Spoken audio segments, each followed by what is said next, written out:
Dear students, நம்ம சோலா TNPSC academy சார்பாக Tamil Nadu budget serious பார்த்துட்டு இருக்கிறோம். சரிங்களா? தமிழ்நாடு பட்ஜெட்ல இந்த வருஷம் வந்திருக்க முக்கியமான அறிவிப்புகள் சம்பந்தமான வீடியோஸ் தான் பார்த்துட்டு இருக்கோம். ஏற்கனவே 2 வீடியோஸ் பார்த்தோம். இப்போ நம்ம பார்க்க போறது ஊரக வளர்ச்சி. ஊரக வளர்ச்சி அப்படிங்கிறது பார்த்தீங்க தெரியும் நம்மளுக்கு.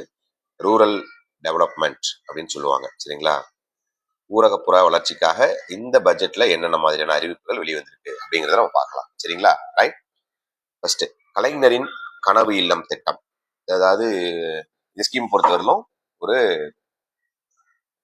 இல்லாதவர்களுக்கு, ஏழைகளுக்கு வீடு வழங்கும் ஸ்கீம். இதை பொறுத்தவரையிலும் நம்மளுக்கு சென்ட்ரல் கவர்மெண்ட்லேயே ஏற்கனவே நிறைய ஸ்கீம்ஸ் இருக்கு. சென்ட்ரல் கவர்மெண்ட்ல நம்ம பார்த்துருக்கோம். சரிங்களா?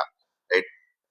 இந்திரா ஆவாஸ் யோஜனா, சரிங்களா, 1985 வெளியிடப்பட்ட ஸ்கீமு. அதே போல ராஜீவ் ஆவாஸ் யோஜனா 2009-10 இந்தியாவில் வந்த ஸ்கீம். ராஜீவ் ஆவாஸ் யோஜனாங்கிறது பார்த்தீங்கன்னா நகர்ப்புறத்துல வீடுகள் கட்டி கொடுக்கணும், நகர்ப்புறத்துல இருக்க ஏழைகளுக்கு. சரிங்களா? ரைட். அதாவது அந்த ஸ்கீம் பொறுத்தவரையிலும் குடிசை இல்லாத இந்தியா அப்படின்னு நீங்க கேள்விப்பட்டிருப்பீங்க. ஸ்லம் ஃப்ரீ, இந்த ராஜீவ் ஆவாஸ் யோஜனா. சரிங்களா? நீங்க கேள்விப்பட்டிருப்பீங்க எக்ஸாம்ஸ்ல எல்லாம் இதுக்கு போய் படிக்கும்போது. குடிசை இல்லாத இந்தியா அப்படிங்கிறதா இந்த Rajiv Awas Yojana scheme. Slum free India அப்படிங்கிறது இந்த ஸ்கீமுடைய மிக முக்கியமான இது. ஸோ இது மாதிரி அதே மாதிரி வேம்பே அப்படின்னு ஒரு ஸ்கீம் இருக்கு, பழைய வீடு கட்டும் ஸ்கீமு வேம்பே. சரிங்களா? அப்படின்னு ஒரு ஸ்கீம் இருக்கு. வால்மீகி அம்பேத்கர் ஆவாஸ் யோஜனா அப்படின்னு. சரிங்களா? ரைட். இதெல்லாம் மத்திய அரசினுடைய வீடு கட்டும் திட்டங்கள். அதே போல இப்ப கூட இருக்கு பிஎம் ஆவாஸ் யோஜனா அப்படின்னு ஒரு ஸ்கீம் இருக்கு. சரியா? இப்ப சமீபத்துல மோடி அரசால் அறிமுகப்படுத்தப்பட்ட ஸ்கீம். சரிங்களா? ரைட். இது போல மத்திய அரசுல எண்ணற்ற ஸ்கீம்ஸ் இருக்குது, வீடு கட்டும் ஸ்கீம்ஸ். நம்ம மாநில அரசாங்கங்கள்லயும் இதுக்கு முன்னாடி வீடு கட்டுறதுக்காக நிறைய ஸ்கீம்ஸ் எல்லாம் கொடுத்துருக்காங்க. சரிங்களா? நம்ம ஜெயலலிதா சிஎம்ஆ இருக்கும் பொழுது பசுமை வீடுகள் திட்டம் அப்படின்னு பாத்தீங்கன்னா 2013 கொண்டு வந்தாங்க. சரிங்களா? ரைட். பசுமை வீடுகள் திட்டம் 2013. சரிங்களா? ஸோ அது போல இந்த கவர்மெண்ட் வந்ததுக்கு அப்புறம், டிஎம்கே கவர்மெண்ட் வந்ததுக்கு அப்புறம் குடிசை, அதாவது சரியான வசதிகள் இல்லாதவர்களுக்கும், ஏழைகளுக்கும், வறுமையில் இருப்பவர்களுக்கும் வீட்டு வசதியை ஏற்படுத்தி கொடுக்க வேண்டும். அது ஒரு அடிப்படை வசதிங்கிறத மனசுல வச்சு 2024 கலைஞரின் கனவு இல்லம் திட்டம் அப்படிங்கிற ஸ்கீம் தொடங்கப்பட்டது. சரிங்களா? 3 லட்சம் ரூபாய் திட்டத்தினுடைய மதிப்பு பாத்தீங்கன்னா எவ்வளவு? 3 லட்சம் ரூபாய் திட்டத்தினுடைய மதிப்பு. சரியா? சோ குடிசை இல்லாத தமிழ்நாடு, நான் ஏற்கனவே சொன்னல, குடிசை இல்லா இந்தியா, ராஜீவ் ஆவாஸ் யோஜனா, அப்படி போல. சோ இந்த மாதிரியான வார்த்தைகள் ரொம்ப முக்கியம் படிக்கும்போது, ஸ்கீம்ஸ் படிக்கும்போது. சரிங்களா? ஏன்னா ஒவ்வொரு ஸ்கீமுக்கும் ஒரு அப்ஜெக்டிவ் இருக்கும். சரியா? அந்த அப்ஜெக்டிவ் ஃபோக்கஸ் பண்ணி தான் அந்த ஸ்கீமோட இம்ப்ளிமெண்டேஷன் இருக்கும். சரியா? சோ குடிசை இல்லாத தமிழ்நாடு அமைந்திட வேண்டும் என்ற சிந்தனை அடைய கடந்த ஆண்டு கலைஞரின் கனவு இல்லம் திட்டம் தொடங்கப்பட்டது, அறிமுகப்படுத்தப்பட்டது. சரிங்களா? 3 லட்சம் ரூபாய் மதிப்புள்ள வீடுகள் கட்டி கொடுப்பாங்க. சரிங்களா? ரைட். சோ வரும் 2030 ஆண்டிற்குள் தமிழ்நாட்டின் ஊரக பகுதிகளில் 8 லட்சம் கான்கிரீட் வீடுகள் கட்டித்தர வேண்டும் என்ற நோக்கத்துடன் திட்டம் தொடங்கப்பட்டது. சரியா? ரைட். சோ இந்த வருஷம் இந்த பட்ஜெட்ல இந்த கலைஞரின் கனவு இல்லம் திட்டத்தின் கீழே இன்னும் நிறைய வீடுகள் கட்டி கொடுக்க போறோம் அப்படிங்கறத அறிவிச்சிருக்காங்க. அவங்களுடைய இலக்கு பாத்தீங்கன்னா 2000, இதான் முக்கியம், எக்ஸாம்பிள் இப்படிதான் கேட்பான். டார்கெட் இயர் 2030 எத்தனை வீடு? 8 லட்சம் வீடு. சரியா? இதுதான் இப்படிதான் எக்ஸாம்பிள் நீங்க படிக்கணும். சரியா? முன்ன மாதிரி எல்லாம் பாத்தீங்கன்னா டிஎன்பிஎஸ்சியில வெறும் ஒரு ஸ்கீமை கொடுத்து இயர் கேட்டுட்டு இருந்தான். சரிங்களா? ரைட். சோ இப்பெல்லாம் அப்படி கிடையாது. நீங்க ஒரு ஸ்கீம் படிக்கிறீங்கன்னா அதோடைய இயர் என்னன்னு தெரியணும், அதோடைய நோக்கம், அதோடைய அப்ஜெக்டிவ் என்னன்னு தெரியணும். சரிங்களா? ரைட். அதோடைய பயனாளிகள், பெனிஃபிஷரிஸ் யாருன்னு தெரியணும். சரிங்களா? சோ இந்த மாதிரி எல்லாமே, அதோடைய டார்கெட், இலக்கு என்னன்னு தெரியணும். எல்லா ஆஸ்பெக்ட்லயும் நீங்க இந்த ஸ்கீமை படிக்கணும். சரியா? ரைட். Okay, good.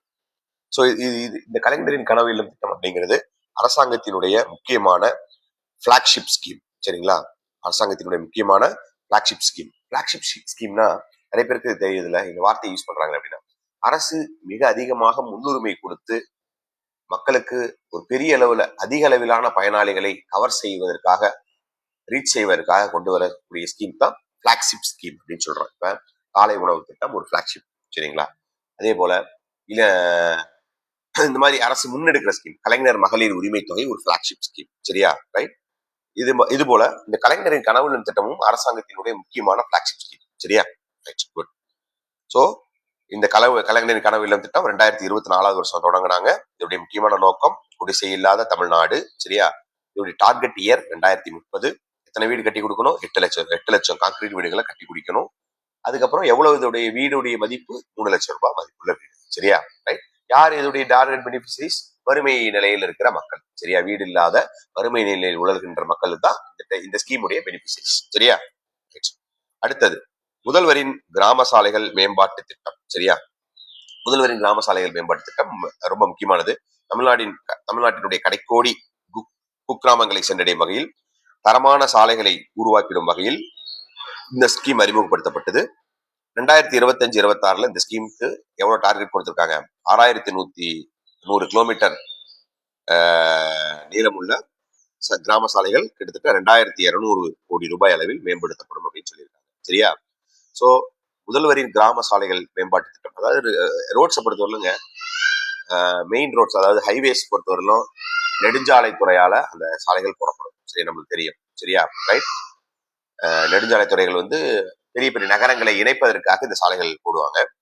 அதே போல சின்ன சின்ன குக்கிராமங்களை இணைப்பதற்கு பாத்தீங்கன்னா முதல்வரின் கிராம சாலைகள் மேம்பாட்டு திட்டம் மூலமாக இந்த சாலைகள் போடப்பட்டு வருகிறது. நமக்கு தெரியும், ரோடை பொறுத்தவரை முக்கியமான ஸ்கீம் இந்த கிராம சாலைகள், கிராமங்களுக்கு சாலை இணைப்புகளை ஏற்படுத்துவதற்கான முக்கியமான ஸ்கீம் சென்ட்ரல் கவர்மெண்ட்ல பாத்தீங்கன்னா PMGSY அப்படின்னு ஒரு ஸ்கீம் இருக்கு. 2010 அறிமுகப்படுத்தப்பட்ட scheme. Pradhan Mantri gram Sadak Yojana. சதக்னா road இந்தியில. சரியா? ரைட். பிரதான் மந்திரி கிராம் சதக் யோஜனா அப்படிங்கிற ஸ்கீம் பாத்தீங்கன்னா 2010 அந்த ஸ்கீம் அறிமுகப்படுத்தப்பட்டது. சரிங்களா? அந்த ஸ்கீம் கிராமங்கள்ல முதலாக ரூரல் ரோட்ஸை போடுறதுக்கு அதிகமான அளவு முக்கியத்துவம் கொடுத்து தொடங்கப்பட்ட ஸ்கீம். அதுபோல தமிழகத்துல கிராம பகுதிகளில் குக்கிராமங்களை இணைக்கிற வகையில சாலைகள் போடுறதுக்கான மிக முக்கியமான ஸ்கீம் முதலமைச்சரின் கிராம சாலைகள் மேம்பாட்டு திட்டம். சரியா? சோ இதோட டார்கெட் இந்த பட்ஜெட் அறிவிப்புல 2025-26 6100 கிலோமீட்டர் நீளமுள்ள கிராம சாலைகள் 2200 கோடி ரூபாய் அமைக்கணும். இது ரொம்ப ரொம்ப முக்கியமானது. சரியா?